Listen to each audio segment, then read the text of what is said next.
মসজিদে ঢুকে একজন ইমাম সাহেবকে ৭৪ বছর ইমাম সাহেবকে অস্ত্র আঘাত করে কতিপয় সমাজবাদী নেতারা তাদের পক্ষে কথা না যাওয়ায় তারা ইমামকে দুনিয়া থেকে নাই করে দেওয়ার চেষ্টা করেছে।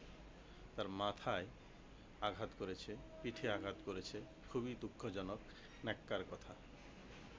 বলতেছিলাম যে শুক্রবার ১১ তারিখের যে একটি ঘটনা, ইমাম সাহেবের তাকে ছুরি আঘাতে মৃত্যু দিকে ধাবিত করেছিল কতিপয় কিছু রাজনৈতিক ব্যক্তিত্ব, যাদের ফায়দা দুনিয়াতে, তাদের পক্ষে না যাওয়ায় তাকে আঘাত করে দুনিয়া থেকে বিদায় করার চেষ্টা করেছে। হ্যালো বন্ধুরা, সকলে কেমন আছেন? আশা করি প্রত্যেককে ভালো আছেন এবং সুস্থ আছেন। বলতেছিলাম যে নরসিংদীতে যে ঘটনাটা ঘটেছে সম্প্রতি, খুবই দুঃখজনক, ন্যাক্কারজনক ঘটনা। মসজিদের বয়ান করতেছিলেন, মসজিদের বয়ান তাদের পক্ষে না যাওয়ায় তাকে এই হালের অবস্থা হয়েছে। তাদের পক্ষে না যাওয়ায় তাকে নির্মমভাবে ছুরিকাঘাত সইতে হয়েছে। এটা খুবই দুঃখজনক আমাদের সমাজে, যে আমরা কিসের ইসলাম সমাজে বাস করি, কিসের মুসলিম সমাজে বাস করি, সেটাই আমি বোধগম্য নই। তো একজন ইমাম সাহেবকে কখনোই মসজিদের ভিতর চলাকালীন, নামাজ চলাকালীন কখনোই তাকে এরকমভাবে ছুরিকাঘাত করা ঠিক হয়নি। আমরা কতটা ফায়দা লুটা অধিকারী, রাষ্ট্র কোন ব্যবস্থায় কোন দিকে চলে যাচ্ছে। বাংলাদেশের অবস্থা খুবই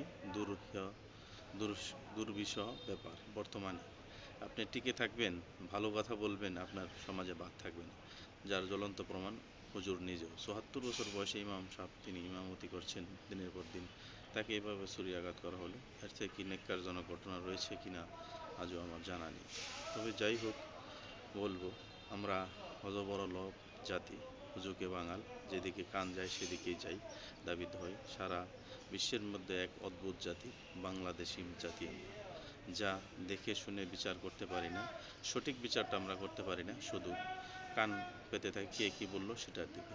এটা থেকে আমরা কবে বের হতে পারবো তা জানি না। তবে আমি বলবো, যাদের বিচক্ষণ জ্ঞান রয়েছে, ইসলামী জ্ঞান রয়েছে, তারা অবশ্যই কখনো এটা করতে পারে না।